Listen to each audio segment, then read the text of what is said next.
Good morning students. आज एक बहुत ही इंपॉर्टेंट टॉपिक लेके आया हूँ। आपको भी पता है ये इंपॉर्टेंट मैं क्यों बोल रहा हूँ, बिकॉज मैं जब भी पढ़ाता हूँ स्टूडेंट के कुछ 3-4 क्वेश्चन है जो हमेशा आते रहते हैं।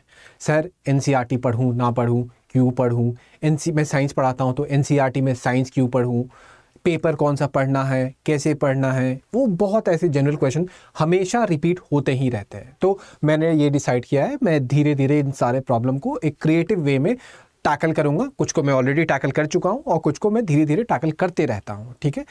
तो आज हमारा टॉपिक है कि एनसीईआरटी पढूं कि ना पढूं। तो जैसे कि आज हमारा टॉपिक आप देख सकते हैं, मैंने एनसीईआरटी का फुल फॉर्म क्या दिया है और एक कोई कारण से दिया है। ठीक है, ये ऐसे ही नहीं कि मैंने लिख दिया। आई डोंट नो आप लोग रीड कर ही पा रहे होंगे, मुझे यहाँ पे स्क्रीन पे थोड़ा छोटा दिख रहा है, लेकिन आई होप आप लोग भी पढ़ पा रहे होंगे कि NCERT is equal to nonsensical compilation of extremely repetitive text. तो मतलब आप समझ ही रहे हैं कि मैंने एनसीईआरटी का ये फुल फॉर्म दिया कि हाँ भाई एक ही बात को तुम बार बार बोले जा रहे हो, और सच मानो तो कुछ थोड़ा बहुत गलत भी नहीं है। आप अगर साइंस का बुक जाकर देखोगे तो जो बायो वाला चीज़ है वो डाइजेस्टिव सिस्टम क्लास 6, 7, 8, 9, 10, ज्योग्राफी में इरोजन 6, 7, 8, 9, 10। तो भाई ये क्यों कर रहे हो? तो जो भी, लेकिन ऑब्वियसली हर बार उनका लेवल बढ़ते जाता है, लेकिन फिर भी इसीलिए मैंने उनको ये नाम दिया कि एनसीईआरटी का। और दूसरा ये तो मुझे बहुत ही सही लगता है, बिकॉज ये आपको मार्केट में बहुत लोग ये बोलते मिल जाएंगे कि एनसीईआरटी पढ़ना है, एनसीईआरटी पढ़ना है, लेकिन क्यों पढ़ना है ये कोई नहीं बताता है। क्यों पढ़ना भाई? बड़ा इंपॉर्टेंट है, बहुत इंपॉर्टेंट है, पढ़ लो भाई। अरे यार ऐसे थोड़े होता है। You have to validate your proposition कि हाँ आप ये बोल रहे हैं तो इसको ऐसे आपको प्रूव करना पड़ेगा। ठीक है, तो इसीलिए मैंने दिया है नोटोरियसली। जो मतलब जो बच्चे जो हिंदी से है, आप इसका मीनिंग जरूर जाके देखें। नोटोरियसली क्लूलेस, ये तो आप जानते ही होंगे, कोई भी हिंदी हो इंग्लिश इतना तो जानते ही होंगे आप। Educators recommending these, NCERT. तो ये आप फुल फॉर्म अपने मतलब अपने लाइफ में यूज कर सकते हैं जब भी कोई एनसीईआरटी पे बकवास करे, बिकॉज ये दोनों मुझे लगता है कि बहुत एप्ट है एनसीईआरटी को। अभी जैसे चल रहा हमारे समाज में कि बस बोल के निकल जाना है, इसी दो तरीके से निकलता है कि एक तो बहुत रिपीटेटिव चीज़ है, दूसरा बस जिन किसी को जो बोलना है बोल के निकल गए। ठीक है, तो notoriously clueless educators recommending this, तो ये तो मैंने अभी नाम दिया है। ठीक है, अब आइडिया ये है कि पहले मैं आपको इनफैक्ट जब मैं ये स्लाइड बना रहा था तो अच्छा चलो पहले बता दे रहा, मैं जब ये स्लाइड बना रहा था तो इसको मैं कैसे ऑर्गेनाइज करूँ इसको, लेकिन मुझे बहुत बार आपको फ्लिप फ्लॉप करना पड़ा है। आपको पता चल जाएगा मैं फ्लिप फ्लॉप क्या बोल रहा हूँ। ठीक है, पहले तो ये मेरा टेलीग्राम है, मैं ये फाइल भी आपको टेलीग्राम पे ही शेयर करूँगा, PRJ लाइव। आप ज्वाइन कर सकते हैं, इंस्टाग्राम भी ज्वाइन कर सकते हैं। इंस्टाग्राम में मैं जनरली मिस्टर इंडिया के फॉर्म में होता हूँ, जो एक अनिल कपूर का मूवी आया था।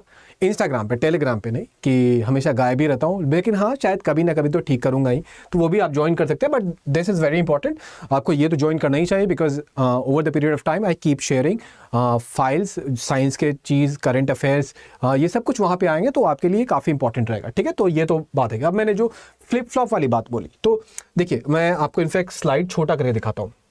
अच्छा पहले मैं आपको बता देता हूँ कि ये इसका आर्किटेक्चर क्या है। तो मैंने इसको दो तरीके से डिवाइड किया। मैंने क्या किया है कि इस एनसीईआरटी को क्यों इंपॉर्टेंट है, इस चीज़ को इस तरीके से समझाने के लिए कि एक हाइपोथेटिकली स्टोरी क्रिएट किया है, जिसमें मैंने बोला है कि स्टूडेंट तो हटाइए, ह्यूमन तो हटाइए, बिल्लियाँ भी एनसीईआरटी पढ़ती हैं। अब जब मैं ये बोलता हूँ कि बिल्लियाँ भी एनसीईआरटी पढ़ती हैं तो ऑब्वियसली उसके लिए मुझे कुछ कहानी लिखना पड़ता है। मुझे कहानी हल्का फुल्का पोएम हल्का फुल्का टूटा फूटा लिखने में अच्छा लगता है। ठीक है, तो मैं वही आपको बिल्लियों के थ्रू आपको दिखाया हूँ कि एनसीईआरटी का इंपॉर्टेंस क्या है। अब मेरे पास प्रॉब्लम ये था कि वो कहानी पहले डालूं कि पहले जो एग्जैक्टली बात करना है वो पहले डालूं, क्योंकि कहानी हो सके सुनते सुनते आप बोर हो जाए और फिर आपको शायद मज़ा आना है तो आप छोड़ दो, और फिर आपको जो मेन मैटर था वो अपना पढ़ पाओ। और दूसरा सोचता ये कि नहीं, पहले जो बच्चे जो वीडियो देखने आए हैं एनसीईआरटी क्यों इंपॉर्टेंट है वो डाल दो, एंड देन कहानी बाद में सुना दो। जिन्हें इंटरेस्ट होगा वो देख लेंगे, जिन्हें नहीं है वो छोड़ देंगे। ठीक है, तो मैंने दूसरे वाले को पहले रखा है, दैट इज़ दिस वन।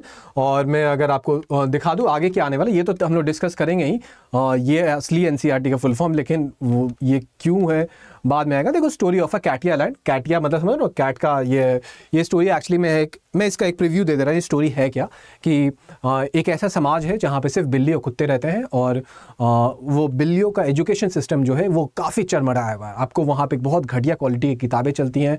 वहाँ पे जो पब्लिशिंग हाउस है, अपना हाउस ये अपने जो भी बिहार से आते हैं उनको, बिहार यूपी से 100 और 100 में थोड़ा बहुत तो हम लोग का लफड़ा रहता ही है।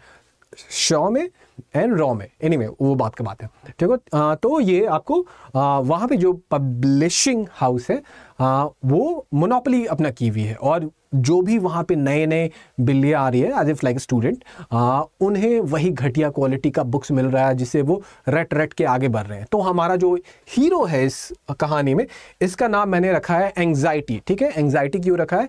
बिकॉज आप ऐसे समाज में रह रहे हैं जब कोई भविष्य नहीं होता है, तो मैंने किरदार को ऐसा ऐसा नाम दिया हुआ है कि किसी का नाम रखा है एंग्जाइटी, किसी का नाम रखा है स्ट्रेस, किसी का नाम रखा है सैडी, मतलब दुखी है।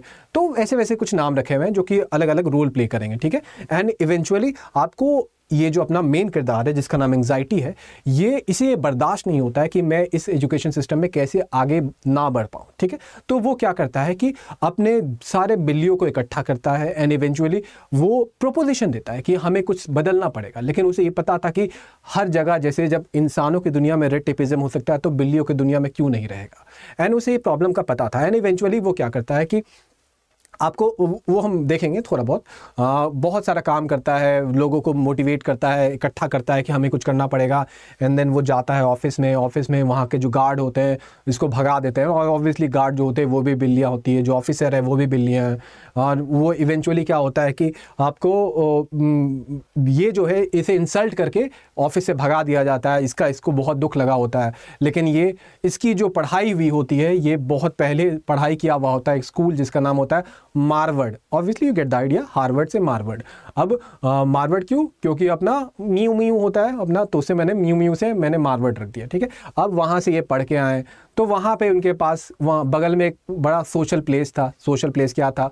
तो भाई सोशल प्लेस था आपको वहाँ का म्यूनिसिपैलिटी का कचरा घर, जहाँ पे कुत्ते बिल्लियाँ आपस में साफ मिलते थे, सोशलाइज करते थे, कभी दोनों में लड़ाई होता था, कभी दोनों में दोस्ती होता था। तो उसी में इसका एक दोस्त था पुराना जो बड़ा बुलडॉग था। वो बुलडॉग को ये फ़ोन करता है कि भाई देख मेरे साथ ऐसा हुआ, इंसल्ट हो गया, ऑफिस में मैं ये काम करने गया था, जस्टिफाइड कॉज था एंड स्टिल मुझे भगा दिया गया, प्लीज़ तुम मदद कर सकता है क्या? देन वो आता है, बदला लेता है। वो जो ऑफिसर साहब थे वो कितना भी रसूख थे लेकिन थे तो बिल्ली ही, एक कुत्ता के वुफ वुफ से उनकी हालत तो पतली होनी ही थी। तो वो कैसे भागते हैं एंड देन गार्ड को बोल देते हैं कि देखो भाई वो आए तो उसको जो मांगे कागज़, उसको कागज़ दे देना, और कागज़ दे के उसको बोल देना कि तुमको जो करना है कर लो, हमको कोई दिक्कत नहीं, बस वुफ वुफ से मुझे मत मिलाओ, ठीक है। एंड इवेंचुअली वो कागज़ लेके देखता है कि यार यहाँ पे कुछ भी कर लो, हम अपने एजुकेशन सिस्टम को ठीक नहीं कर सकते हैं।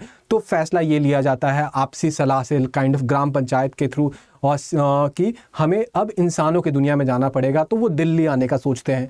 जब दिल्ली आते हैं तो उनको दिखता है कि अरे यहाँ पे भी एक बुक चल रहा है जिसका नाम एनसीईआरटी ही है, और इनके बुक में जो चल रहा था एनसीईआरटी, जो हमने शुरू में हेडलाइंस देखा था, वो चल रहा है। अब ये देखते हैं कि इंसानों को बोलते हैं कि देखिए मैं अपने समाज को सुधारना चाहता हूँ, और अपने समाज को सुधारने के लिए मुझे इंसान आपकी ज़रूरत चाहिए, क्या आपके पास कोई अच्छा बुक का टेम्पलेट है? तो वो बोलते देखिए ये समस्या हमारी भी रही थी और हमने इससे बहुत जूझा है, और इवेंचुअली हमने एक बुक का आपको डिज़ाइन किया है जिसका नाम एनसीईआरटी है, और उसमें कुछ कुछ फ़ायदे हैं जो कि हम यहाँ पे देखेंगे वही फ़ायदे क्या क्या हैं।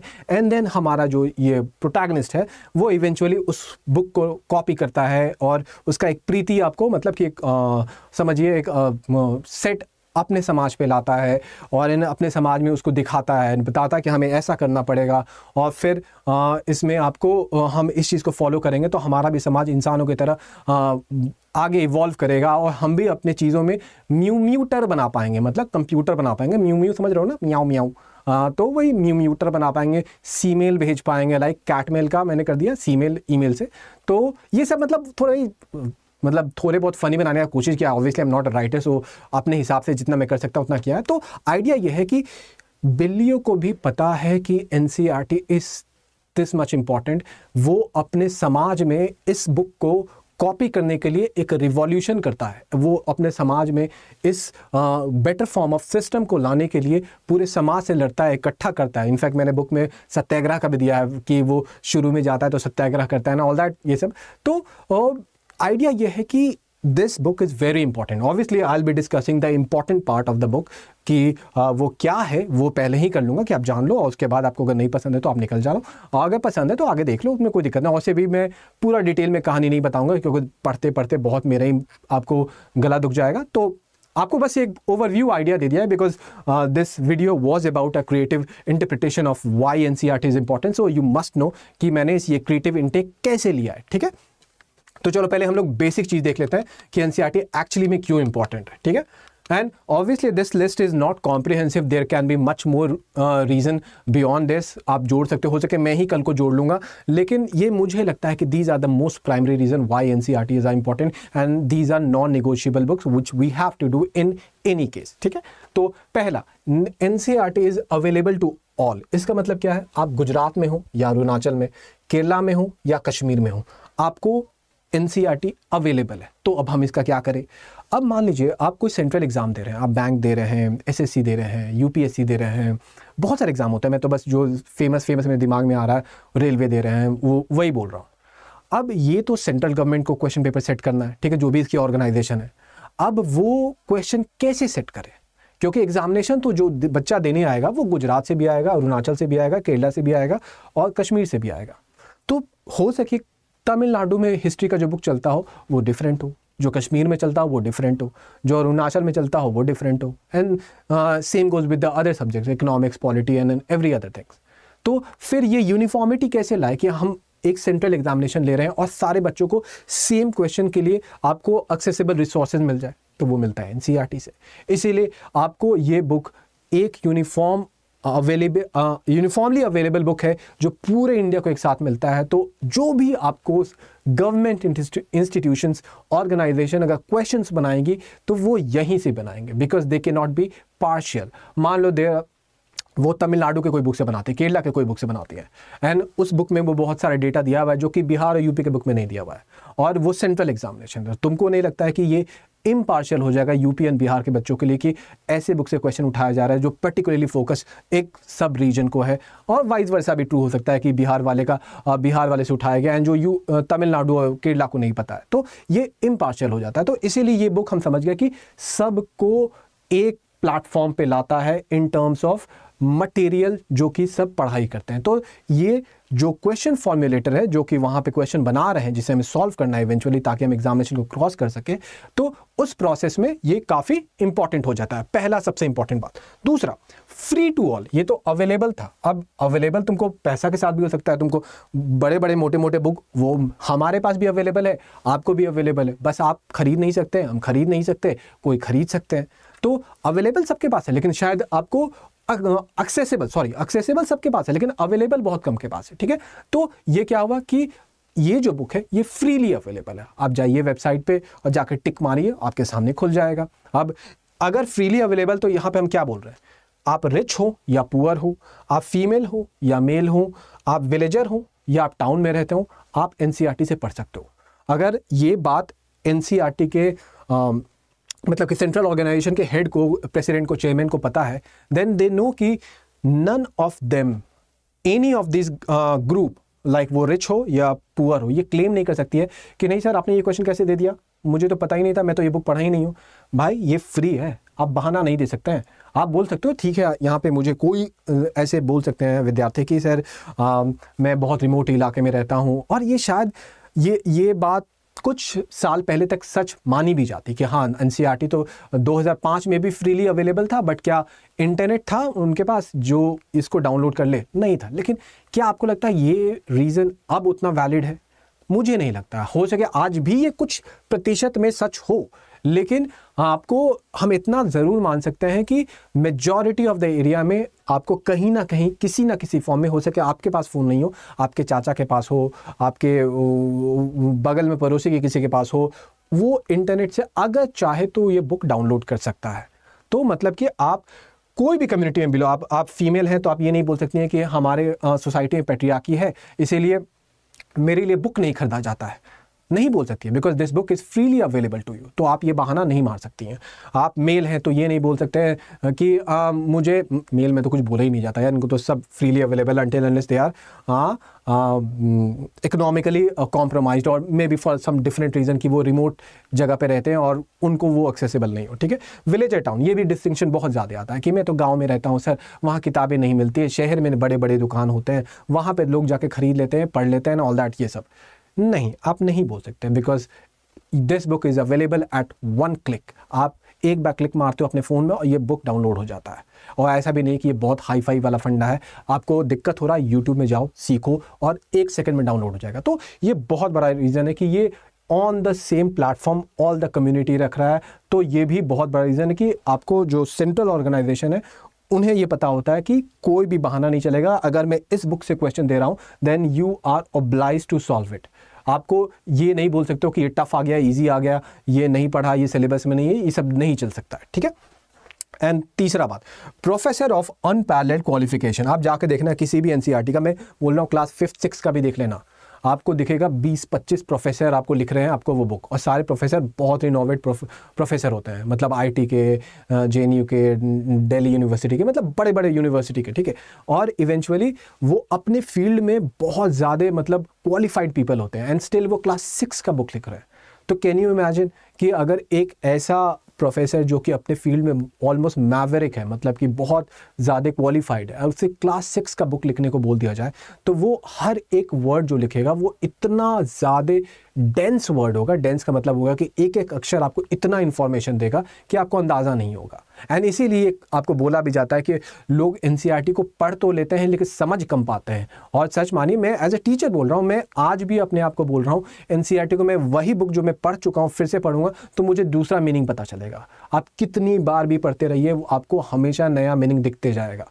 क्यों? क्योंकि वो इतना डेंस है, आपको बहुत कम अक्षर में आपको बड़े बड़े इंफॉर्मेशन वहाँ पे डिलीवर किए जा रहे हैं। तो अगर कोई चीज़ का क्वालिटी इतना अच्छा है, वो फ्रीली अवेलेबल है, आपको पैसे में कोई मतलब आपको उसके लिए कॉस्ट नहीं पे करना पड़ा है, आपको वो ऐसा नहीं है कि आप रिमोट एरिया में रहते हो तो आपको नहीं मिलेगा। तो ऐसे फीचर्स जब आपके पास मिलते हैं तो you have no excuse to tell कि ये क्वेश्चन क्यों आया if that question is coming from NCERT. तो ये एक बहुत इंपॉर्टेंट पॉइंट है, इस बात को आप लोग ध्यान में रखिएगा, ठीक है। दूसरा आता है कि प्रोफेसर ऑफ ये तो अच्छा, ये हाँ ये देखो, ऐसा नहीं कि उन्होंने बस एक बार लिख दिया और हो गया, ये बार बार एडिट होते रहता है, बार बार आपको रिवीजन होते रहता है। आप देखना हर मतलब एनसीईआरटी में जैसे मान लो इकोनॉमिक्स का बुक है तो उसका डेटा जो होता है बार बार रिवाइज हो रहा है। तो ये गवर्नमेंट इंश्योर करता है कि आप जो बुक पढ़ रहे हैं वो अपडेटेड है। तो ये भी बहुत बड़ा बात हो जाता है। ऐसा नहीं कि कोई बुक लिखा गया था 1954 में और उसका प्रीति अभी तक चलते रह रहा है, तो ये नहीं होता है। तो ये अगेन आपको ये इंश्योर कर देता है कि आप इंफॉर्मेशन से आप अपडेटेड रहिए, ताकि जो भी नया टेक्नोलॉजी आ रहा है वो बुक में इंक्लूड हो जाएगा, रिवाइज होते रहता है हर पर्टिकुलर पीरियड पे। तो ये आपको बुक इस फॉर्म में अपडेटेड रखता है कि आप समय के साथ चल रहे हैं, ठीक है।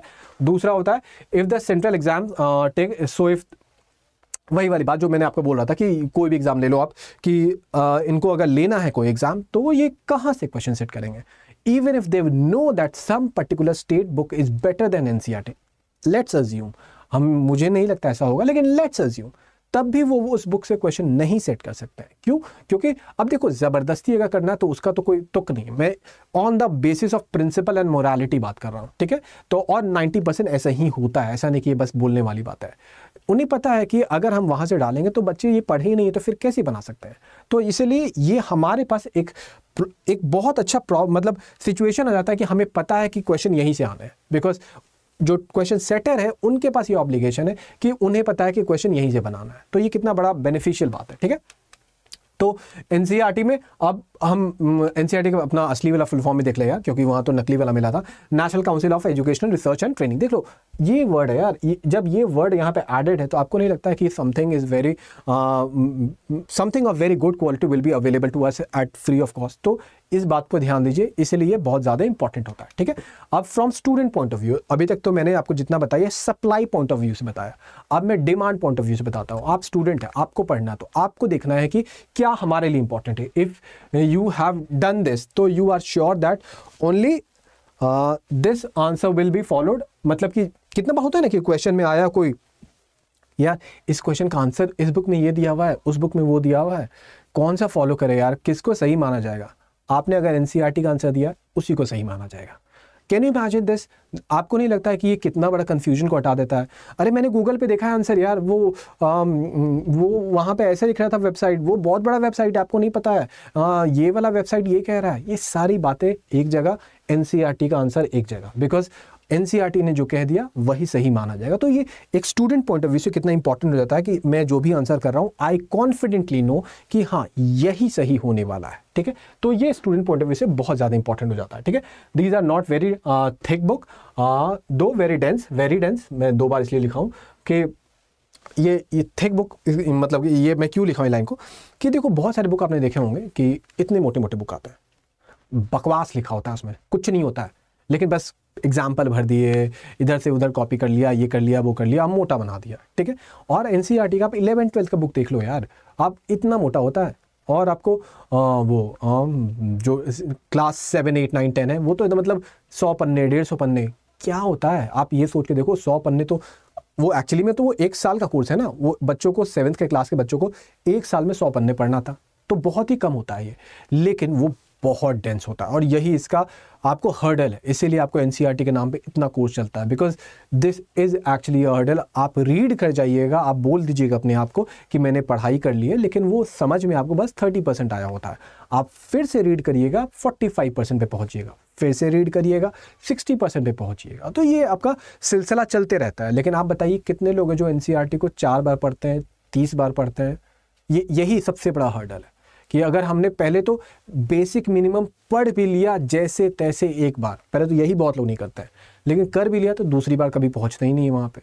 तो इसीलिए वो हमें इतना डेंस चीज़ था वो ठीक से समझ में आता ही नहीं है। क्वेश्चन आता है, अरे ये तो एनसीईआरटी में दिया ही नहीं हुआ है, और फिर कोई दूसरा लड़का उसको आपको निकाल के दिखा देगा, अरे यार ये तो एकदम छुपा के दिया था यार, ये तो गलत बात है, ऐसे छुपा के क्यों दे सकता है? Because this book is very dense. Dense का मतलब समझ रहे हो ना, कि हर अक्षर में बहुत ज़्यादा मीनिंग है, ठीक है।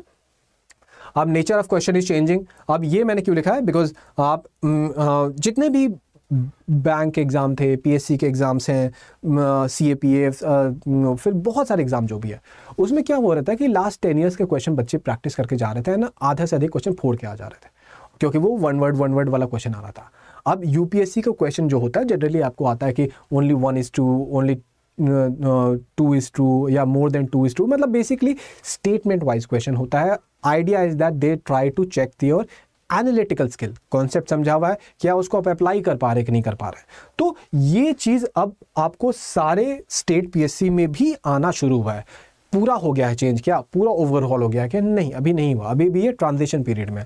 आप 2026, 27, 28 में देखना कि कंप्लीटली वो यूपीएससी टाइप का क्वेश्चन रहेगा, ठीक है। तो जब ये ट्रांजिशन पीरियड में वी नेवर नो कि किस साल कंप्लीटली वो हो जाएगा, तो हमारा तैयारी अब इसी बुक से होना चाहिए, इसीलिए ये वाला पॉइंट भी हमने लिखा है। So understanding is more important than just rote learning, जो कि वो मोटे मोटे बुक में या जो कंपाइलेशन बुक्स होता है उसमें दिया रहता है, ठीक है। आपको बहुत सारे बुक है, मैं जिनका नाम नहीं लूँगा, आप समझ जाओगे। जो कंपाइलेशन बुक्स होते हैं वो बुक ख़राब नहीं होते हैं, बट वो बुक ने कभी ये मकसद नहीं था ना कि आप उससे पढ़ाई करिए। उस बुक का मकसद ये था शायद कि आपने 3-4 बार अपना बेसिक्स बना के स्ट्रॉन्ग कर लिया है, अब रिविजन उससे कर रहे हो, लेकिन वो तो हमें करना नहीं, हम तो हमेशा शॉर्टकट खोजते हैं। और कुछ साल पहले तक उससे क्वेश्चन लड़ भी रहे थे, तो सही बात भी है यार, क्यों लंबा पढ़ने जाए जब हमसे छोटा से ही काम चल जा रहा है। लेकिन अब नहीं चलेगा, आपको बोलोगे सर 70% तो काम चल ही जाता है, ठीक है, ले लो 70% मार्क्स आप, और उसके बाद 70% ऑफ व्हाट, लाइक आप अटेम्प्ट ही करोगे शायद 60% क्वेश्चन, तो उसके 70% बोल रहा हूँ, फिर आपका क्या होगा कि 1 साल बर्बाद हो जाएगा। तो ऐसा रिस्क क्यों लेना है यार? अगर आपने डिसाइड कर लिया कि कोई बड़े एग्जाम को मैं दे रहा हूँ, तो फिर दो ना यार, प्रॉपरली दे दो 8-9-10 महीने टाइम। अगर 8-9-10 महीने टाइम दे दिया तो इवेंचुअली आपको सारा काम खत्म हो जाएगा, उसके बाद आप रिवीजन ही करना है, उसके बाद तो वो बुक भी आप कंपाइलेशन बुक भी पढ़ोगे तो कोई दिक्कत नहीं है, बिकॉज आपका बेसिक बन चुका है, ठीक है। तो ये आइडिया है, ये आपको दिमाग में रखना चाहिए, ठीक है। तो ये इन जनरल देखिए, और भी मैं बहुत सारे पॉइंट ला सकता था कि एनसीईआरटी आपको बहुत कॉन्सेप्ट देता है, वो सब वही आपको सेम बात को रिपीट करना होगा। मैंने यहाँ पे सिर्फ वो पॉइंट निकाले जो मेरे हिसाब से लगता है कि ये बुक को क्यों, ये बुक क्यों फेमस बनता है, ठीक है। तो इसीलिए मैंने लास्ट में बस लिखा है, just read it, do not think anything, do not go by any claim कि ये बुक अच्छा है ख़राब है। आपको बस ये पता है कि आपके सीनियर, आपके घर में कोई फैमिली मेम्बर यही बुक पढ़ के अच्छे एग्जाम को निकाले, जस्ट बिलीव इन देम। वो अगर बोल रहे हैं कि ये बुक अच्छा है तो आप पढ़ने बैठो, रिगार्डलेस अगर कोई बोल भी देता है कि नहीं अरे मैं बता रहा हूँ ना, वो वाला बुक जो है ना वो बहुत अच्छा है, इससे अच्छा बुक है, बोलने दो उनको। इसीलिए मैंने बस यहाँ पे जस्ट रीड इट वाला काम किया कि मैंने आपको बता दिया ताकि आपके दिमाग में थोड़ा डेटा चला जाए, बट अगर वो ना भी पता हो तो चुपचाप पढ़ने बैठो, because there are people around you who toppers basically who are actually suggesting to read NCERT, why will they lie, ठीक है। तो इसीलिए आपको सीधे ये काम करना है कि एनसीईआरटी पढ़ना है, ठीक है। अब ऑब्वियसली कल आपका 2 हफ्ते बाद एग्जाम है कोई, और अभी आप एनसीईआरटी पढ़ने बैठ जाओ तो वो तो फूलिशनेस है, तो वो तो आपको अलग बात है। मैं बता रहा हूँ कि आपका एग्जाम मान लो 7-8 महीने बाद है और फिर आप पढ़ना चाह रहे हो, आप अभी ग्रेजुएशन करने जा रहे हो, सेकेंड ईयर में हो, थर्ड ईयर में हो, और तब सोच रहे हो कि हम एनसीईआरटी पढ़े ना पढ़े, तो उस समय मैं 100% बोल सकता हूँ कि आप एनसीईआरटी पढ़ो और कोई बुक मत पढ़ो। तो जिनके पास बेसिकली टाइम का स्कोप है उनको और कुछ सोचना ही नहीं है, ठीक है। तो ये इन जनरल हमारा एनसीईआरटी का वो रहा इंट्रोडक्शन कि क्या था। Now we can get to the creative part. If you are interested, you can stick by it, and obviously choices with you, ठीक है। This is story of the Catalan, and definitely I'm not going to reiterate or like speak out every word that I've written over there. 2000 word का book है यार, book बोल रहा हूँ, कहानी है, तो मैं बस समरी बताऊंगा, ठीक है। फोटो वोटो देखोगे तो मजा आएगा। तो this is the Catalan where the different cats live, and ये मैंने हिंदी में भी लिखा है, बस प्रॉब्लम ये है कि हिंदी गूगल ट्रांसलेट है मेरे इंग्लिश वाले का, तो उसमें बहुत सारे वर्ड आपको इंग्लिश के हिंदी में थोड़े अटपटे हो जाते हैं, लेकिन मैं शेयर कर दूंगा अपना हिंदी वाला भी, तो जो बच्चे इंग्लिश से थोड़े अनकंफर्टेबल रहते हैं वो हिंदी वाला रेफ़र कर सकते हैं, ठीक है। लेकिन हाँ ये जानिएगा वो गूगल ट्रांसलेट्स है, तो थोड़ा बहुत आपको भी अकल लगाना पड़ेगा। लेकिन हाँ this English one is totally written by me, तो इसमें चांसेस कम है कि कुछ मिस्टेक मिलना चाहिए, ठीक है। This is the Catalan, and यहाँ पे क्या बोला, पुअर, यहाँ का प्रॉब्लम क्या है, poor quality of the education system, and that's why these people have accumulated and collected at one place to think about the system कि हमें इसको change कैसे करना है, ठीक है। ये like these are the students who over the period have struggled through the period कि मोटे मोटे बुक लेके जा रहे हैं कॉलेज, और वही होता नहीं अपने आज भी स्कूल का सिस्टम है यार कि स्कूल का बस्ता ले लिए हैं, and I don't know man, I really don't know क्यों टीचर्स लोग, क्योंकि आप भी तो क्लास 3, 4, 1, 2 में गए होगे, बच्चे होते हैं यार क्लास 2, 3, 4 के बच्चे, उन पे इतना स्ट्रिक्टनेस, ये बुक क्यों नहीं लाया, अरे नहीं लाया तुम पढ़ा दो यार, बुक नहीं लाया, ठीक है, I know you want to inculcate the quality of, मतलब डिसिप्लिन सिखाना चाहते हो, I get the idea, but मैं बता रहा हूँ यार उसके लिए लोग थप्पड़ वप्पड़ मारने लगते हैं। इट्स रिडिकुलस फॉर मी, मुझे समझ में नहीं आता है ये सब क्यों चलता है अपने सोसाइटी में। रिगार्डलेस, तो यहाँ पे भी वही कोई हाल है, ठीक है। There was a world at the edge of a planet where no one could go, but the people of those world, मतलब कि मैंने people word यूज़ कर लिया बिकॉज वहाँ पे मैं animal word यूज़ करना चाह रहा था, तो वो मज़ा नहीं आ रहा था, इसलिए मैंने people, but you have to get the idea कि यहाँ मैं बिल्लियों की ही बात कर रहा हूँ, ठीक है। पीपल देयर इन जनरल, मतलब वहाँ पे पीपल भी रहते हैं, ऐसा नहीं है कि आदमी नहीं रहते हैं, लेकिन ये जनरली जैसे हमारे दुनिया में बिल्लियाँ रहती है, ये क्या है, बिल्लियों की दुनिया जिसमें कि इंसान रहना, ठीक है। People there in general were happy bunch, nothing in general was awry, मतलब कि कुछ खराब नहीं था, and everything on the surface seemed perfect and inspiring, but no one ever wondered why the cat in the town are so unhappy. They had a simmering problems that had no solution of its own. No one heard them, no one let them speak. Their complaints was nothing but a murmuring whisper. सब लोग बस वही जैसे हमारे समाज में होता है यार, वैसे ही तो लिखा हो कि अरे यार पता है गवर्नमेंट ठीक नहीं कर रहा है यार, अरे यार पता है वो वाला बांध बन गया होता ना तो हमारे देश में ना हरियाली आ गया होता। वही खाली बात करने वाली बातें वही यहाँ पे भी हो रहा है, ठीक है। तो ये आपको इन जनरल मतलब बिल्लियों की आंख ऐसे ही एक्सप्रेसिव होती है, तो इसीलिए मैंने इनके आंखों को मतलब फोकस किया है, लाइक कि देख सकते हो कि like they are expecting please bring us change, जो अपना लगान के मूवी में नहीं था कि काले मेघा बादल, तो जो भी था यार, जो भी गाना था यार मुझे याद नहीं रहता, ठीक है। One day a cat named anxiety, this is our hero. तो एंग्जाइटी क्या करते हैं कि ये कुछ रेबल टाइप के हैं, ये इनका है कि मुझे बर्दाश्त नहीं होता चीज़ें, मैं बदलूंगा, अब देखता हूँ कि आगे क्या होगा। तो one day a cat name anxiety peeped out of her bag and tried to tell the authorities the plight of their community कि देखिए सर ऐसा ऐसा प्रॉब्लम है, आपको ठीक करना पड़ेगा। दिस वॉज अनप्रेसिडेंटेड, ये आज तक ऐसा कभी नहीं हुआ था कि किसी ने जाके ऑफिसर से कंप्लेन किया हो कि भाई हमें ऐसा प्रॉब्लम है। This is a take on our society, this happens right now, this happens always, कि हम प्रॉब्लम से सफ़र करते रहते हैं बट कॉम्प्रोमाइज़ करते हैं, एडजस्ट करते हैं, but we never complain, let alone the problem getting solve, we never complain, we never take a responsibility कि हमें ये प्रॉब्लम को सॉल्व भी करना है, ठीक है। The plight of their community, this was unprecedented, no one ever before has done this, and to claim one's right through a formal process was like standing up to the malignant authorities। मतलब कि ये formal process मैंने जानबूझ के word जोड़ा है कि अगर हमें अपने प्रॉब्लम को सॉल्व भी करना है, ड्राइविंग लाइसेंस बनवाना है यार, अरे उसको दे दो ना यार, 25 रुपया वो काम कर देगा तुम्हारा, फॉर्मल प्रोसेस से हम नहीं चाह रहे, बिकॉज हमें पता है कि फॉर्मल प्रोसेस बहुत ज़्यादा लंबा होने वाला है। लेकिन अगर मान लो सारे लोग फॉर्मल प्रोसेस से जा रहे होते तो वो कटिंग वाला प्रास अपने आप हट जाता है। लेकिन हमें शॉर्टकट चाहिए। अब शॉर्टकट चाहिए तो भाई 25 रुपया दिए, 25 मतलब समझ ही रहे हो यार, 200 दिए, 2000 दिए, जो भी दिए, और इवेंचुअली हम अपना शॉर्टकट से लिख लिए। लेकिन यहाँ पे अपना एंग्जाइटी क्या करना चाह रहा है कि इस प्रोसेस के अगेंस्ट खड़ा होना चाह रहा है, ठीक है। But as it is known to even us, like the humans, our work begun is half done. Apparently, the cat named Anxiety has had experience of humans as she had been a pet for some times. ये बताना चाह रहा है कि anxiety को ये पता था कि ठीक है यार, लोग साथ नहीं देते हैं, कोई दिक्कत नहीं है, लेकिन अगर मैं अपना काम ये स्टार्ट भी कर दे रहा हूँ, बिगन भी कर दे रहा हूँ, तो फिर बस काम हो जाएगा। और ये आइडिया इसके दिमाग में वहाँ से आ रहा था, because for some time she was a pet of a human. और वहाँ पे इन्होंने किसी से सीखा था कि आप अपना काम शुरुआत तो करो, आधा काम तो वहीं पे ख़त्म हो जाता है। तो exactly her name is anxiety, यही अपना लाइक प्रोटैगनिस्ट है, ये अपना होता नहीं गेम बजा देना, ठीक है। बिल्ली है, इसका आँख देख रहे हो, मस्त है, बहुत सही फोटो था ये वाला, मुझे बहुत सही लगा था। और फिर this is like their friends community की expecting from the anxiety कि यार प्लीज़ ठीक कर दो यार, प्लीज़ ठीक कर दो, इस टाइप से।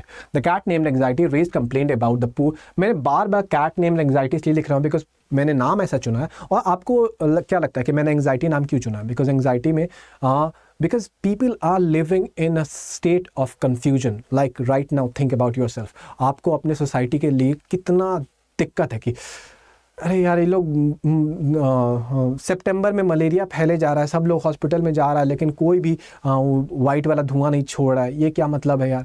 You are in anxious state, आप परेशान हैं, पूरा शहर परेशान है। And that's why I have chosen the name anxiety, कि हम ऐसी सिचुएशन को अपना पार्ट मान लेते हैं जहाँ पे हमें लगता है कि यही सही है। And despite accepting it we are still not happy, we are anxious about it कि काश ये नहीं होता, but we are not doing anything. तो ये बड़ा अजीब सा सूप होता है, ठीक है। The cat name anxiety raised complaint about the poor book quality of their education system and complete monopoly of the publishing houses in bifurcating the bifurcating of, यहाँ कुछ लगता है मैंने गलत लिख दिया। एनीवे आपको मीनिंग तो समझ में आ ही जाएगा, ठीक है। हाउएवर हर accompanied cats, जो भी इनके दोस्त वोस्त थे, फाउंड सेंस इन वर्ड, मतलब कि जो ये आवाज़ उठा रहा है, यहाँ पे मैंने पक्का लिखने में थोड़ा गड़बड़ी किया है। But they had no recourse and were bound to take it as a fact of their life but could not dare to raise a issue now there was a, मतलब यहाँ मैं थोड़ा गड़बड़ किया हूँ लिखने में, या बस एक बार एडिट किया है, इसको 2 बार देखता तो ठीक होता थोड़ा। हाँ, तो यहाँ पे कहना मैं ये चाह रहा हूँ कि उनके दोस्त को ये प्रॉब्लम तो उनको भी पता था, बट उनके पास करेज नहीं था ना कि मैं जा सकूं। लेकिन जब एंजाइटी ये वाला बात बोल रही है तो कम से कम वो उसके बात में नॉनसेंस नहीं फाइंड कर रहे हैं। उनको लगता है कि हाँ, ये बंदा बात तो सही बोल रहा है यार, ये अपना बिल्ली को म्याऊं म्याऊं करने दो, हम भी साथ में म्याऊं म्याऊं कर लेंगे, ठीक है। तो यही बात यहाँ पे बोला जा रहा है, ठीक है। सैडी कौन है? ये एक दोस्त है। अब सैडी ऑब्वियसली नाम ये है कि ये बचपन से ये भी उदास रही है कि काश यार ये चीज़ हमारे सिस्टम में नहीं होता, हमारा बुक अच्छा होता तो मेरा लाइफ अच्छा होता है, and all that's why she has been always sad. अब ये एंग्जाइटी की दोस्त है, ठीक है। अब इनके बारे में क्या बता रहा है? हर friend who was a cat named Sadie was very docile cat. She could network with lots of animal around and thus had a good relationship with not only humans but also with the dogs. Like ये kind of emotional being है, ये लोगों से network कर लेती हैं and eventually आपको identify करती हैं कि किनको क्या इन्फॉर्मेशन देना, मतलब वही जो सोशल नेटवर्क वाले लोग नहीं होते हैं, ये कुछ उस टाइप की है, ठीक है। सीमा कौन है? The girl in the town would feed her milk and the dogs would not take away the pigeon from her jaws. Basically ये बोलता है कि देखा ना, कोई जानवर हमारे अराउंड रहते हैं जो सबके प्यारे हो जाते हैं। तो ये काइंड ऑफ सैडी वही है कि सीमा कोई लड़की उनको हमेशा दूध पिलाते रहती हैं, वो कप में रख देती हैं, एंड कुत्ते भी जो बगल में ये बिल्ली का जो झपटा मारती है तो कुत्ते छीनने नहीं आते हैं, बिकॉज दे नो यार ये तो अच्छी है, इसको छोड़ दो, मैं दूसरे को देख लूँगा, ठीक है। तो she was the social network of animal community, so she happen to be a handy cat who could convey messages to the dog community as well and get their support in the mission। तो यहाँ पे ये इनका role आता है कि अब ये जो है काफ़ी नेटवर्क बनाने वाली हैं। अब नेटवर्क बनाने वाली हैं तो ये काफ़ी हेल्प कर सकती हैं लोगों को। अब जो एंग्जाइटी की ये दोस्त भी हैं, तो ये एंग्जाइटी के मिशन को कुत्तों तक पास कर सकती है, क्योंकि पढ़ाई तो वो भी ऐसी बुक से कर रहे हैं, तो अब करे तो क्या करे, तो इसीलिए इनका ये रोल आता है नेटवर्क मतलब कनेक्टिविटी में, ठीक है। The dog community was also the victim of this dilapidated education system and wanted to have a better future for their puppies. Thus, the neighboring dogs also found it justified to raise the issue and was ready to participate in this clarion call. वही आप समझ ही गए होंगे कि उन्होंने भी लगा कि हाँ यार ये बिल्ली तो बात सही बोल रही है, चलो हम लोग भी साथ दिया जाए, ठीक है। They had never been at the forefront before, but now with the opportune time they were ready to claim the birthright for them. They barked in one chorus that we want to authentic education system, ठीक है। Idea ये वही हो रहा है कि अब इन लोग के बीच में भी ये बात फैली है, and eventually they get to know that there is some cat named anxiety who is taking up our issue, so we couldn't do it but we always wanted to make the change, so if we couldn't do it, at least we can give our support to her, and all that started happening. So basically what's happening, like the issue is gathering the momentum. आपको कोई भी आप देख लो, आप अन्ना का movement हो या अपना सत्याग्रह हो, होता ऐसे ही है कि एक कम्युनिटी दूसरे को शेयर करती है, ये जो कम्युनिटी होती है फिर आपस में जुटती है, and they all have one cause. आप सत्याग्रह में गांधी जी ने क्यों चुना था नमक वाला, बिकॉज जो नमक वाला आपको प्रॉब्लम था वो इवेंचुअली सभी को एक साथ ज्वाइन करता था, तो इसीलिए वो प्रॉब्लम जो था वो उनको एक तरह से बाइंड करता था, ठीक है। तो अब ये बताइए कि आगे किया जाए कि नहीं किया जाए। अगर आपको लगता है कि आगे किया जाए तो आप लोग कमेंट करो, because this is a long story. अगर आपको पसंद हो तो हम लोग आगे कैरी करेंगे, आगे एंग्जाइटी क्या करती है। मैं पिक्चर दिखा दे रहा हूँ, फिर एंग्जाइटी आपको जाके किससे मिलती है, वहाँ पे ये हार्वर्ड मतलब एंग्जाइटी मार्वर्ड रिटर्न है, एंड इवेंचुअली आपको जाके ये साहिब जो है इनका ये कैसे इंसल्ट करते हैं, एंड ये इंसल्ट से इन पे क्या फ़र्क पड़ता है, एंड इवेंचुअली लंबा है, इवेंचुअली इसको जो गार्ड साहब है ये भगाते हैं। भगाते कौन है, उनका जो गार्ड साहब था, एक डॉग था ग्राउली इनका नाम है, ग्राउली जी इनको खदेर के भगाता है, और ये देखिए अपना ये भाग रही है ज़ोर से, तो एंड इनका हालत ख़राब हो गया कि अब भागो यहाँ से, अब जो करने आए तो होना है नहीं। एंड इवेंचुअली कैसे ये अपने दोस्त को फ़ोन करती है जो मैंने आपको बताया था, एंड ये इसका दोस्त आता है कि अब बदला लिया जाएगा, सुनता है पूरा दुखी हो जाता है, एंड ये आता है इसके साथ, तो अब जो ऑफिसर बिल्ली थी उनका हालत ख़राब हो जाता है कि करने क्या। तो ये ऑफिसर बिल्ली जी बोलते हैं कि भाई अपने गार्ड को कि यार तू वो फिर से आए तो जो भी देना हो दे देना, मैं तो निकला यहाँ से। निकल के ये भाग जाते हैं, and eventually they arrange a meeting with the humans. आपको वहाँ पे जाके ये जो ह्यूमन से मीटिंग करते हैं, यहाँ पे ये एनसीईआरटी के बारे में पहली बार सुनते हैं, and then they get to know कि एनसीईआरटी क्यों अच्छा है, एंड यहाँ पे जाके ये एनसीईआरटी को कॉपी करती है, and this is the smug face of our protagonist, like कैसे विक्ट्री को जीता जाता है, पूरा लोगों को कैसे जोड़ा जाता है। तो यहाँ पे ये लंबा चौड़ा प्रोसेस बाकी है। अगर आपको अच्छा लगे तो मैं कंटिन्यू करूँगा, अदरवाइज ऑब्वियसली आपको आइडिया तो लग ही चुका है कि क्या है। एंड इस वीडियो में आपको जो शुरू में था, तो डियर एंग्जाइटी थैंक यू जो बात था, तो ये आइडिया मैंने आपको दे दिया। एंड ऑब्वियसली जो मैं ये फाइल अपना शेयर कर दूँगा इस पर, क्या नाम है जो मैंने आपको दिखाया था, और ये कौन सा, हाँ ये हिंदी में है, हाँ ये भी मैं शेयर कर दूंगा अगर आपको चाहिए होगा। बट हाँ जैसा कि मैंने आपको शुरू में बोला था, इसमें बहुत सारे मिस्टेक हो सकते हैं, बिकॉज मैंने बस इसे वो किया है, गूगल से ट्रांसलेट किया है, तो लेकिन पढ़ने में शायद आपको मज़ा आए, तो इसलिए मैं भी ये भी शेयर कर दूंगा। तो लेकिन हाँ ये बात जानिएगा, ठीक है। तो चलो आई होप जो हमारा मकसद था कि एनसीईआरटी क्यों पढ़े वो मैंने आपको बता दिया, टेलीग्राम भी दे दिया, एंड देन अब कुछ आपको आइडिया दे दिया क्रिएटिवली कैसी चीज़ों को देख सकते हैं। आई होप आपको अच्छा लगा होगा। अच्छा लगा होगा तो लाइक करिए, सब्सक्राइब करिए, शेयर करिए। शेयर करते हैं तो मुझे लोग जानते हैं मुझे, तो वो कुछ अच्छा देखने को आते हैं।